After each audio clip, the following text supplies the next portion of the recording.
The teaching fraternity had abruptly halted the honeymoon for President Uhuru Kenyatta and his deputy William Ruto, less than 100 days after the assumption to the country's two high offices.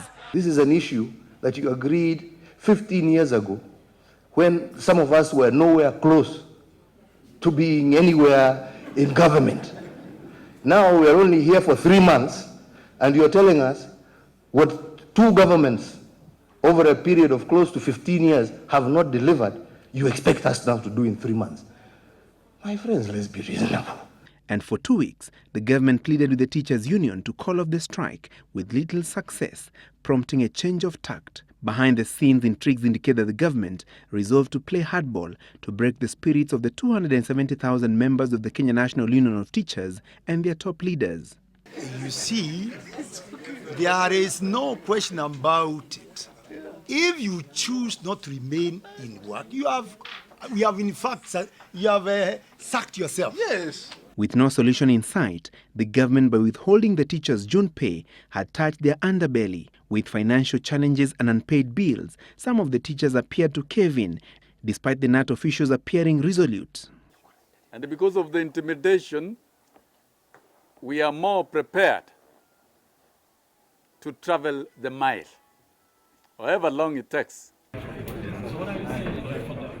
The government, by pushing a contempt of court case against the teachers' union leaders, had resorted to coercion and arm-twisting tactics. That's why withdrawing the court case was the principal condition for calling off the 3-week-old strike. The second and third respondents, your leadership, cannot be allowed to benefit from their own mischief to escape the long arm of the law in this matter. Industrial Court Judge Lynette Ndolo was to rule on Monday coming week whether to jail the NAT officials for contempt of court, but the case now appears water under the bridge.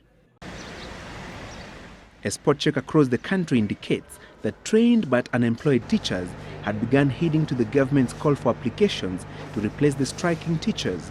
With over 270,000 jobs on the line and the government standing its ground on the increased pay demands, sources indicate that the teachers' union had to retreat.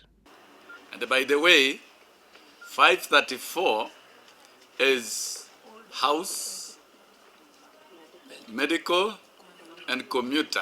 The government also employed the divide and rule tactic to water down NAT's demands by signing a deal with NAT's rival, the Kenya Union of Post-Primary Teachers, KUPPET. It was only a matter of time before the teachers' strike fizzled out. Those ones are scavengers. They're only purporting.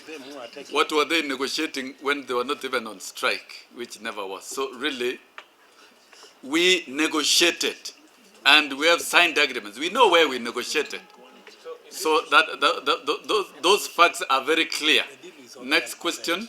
And the deal is older than KUPPET, by the way. But ultimately, a decision by the government to close all public primary schools and withhold the teachers' salaries seemed to corner Sosion and his team. For now, the teachers return to work, but the pupils in the public schools have to play catch-up, especially the candidates set to sit this year's KCPE and KCSE exams. Francis Gashuri, Citizen Live, at 9.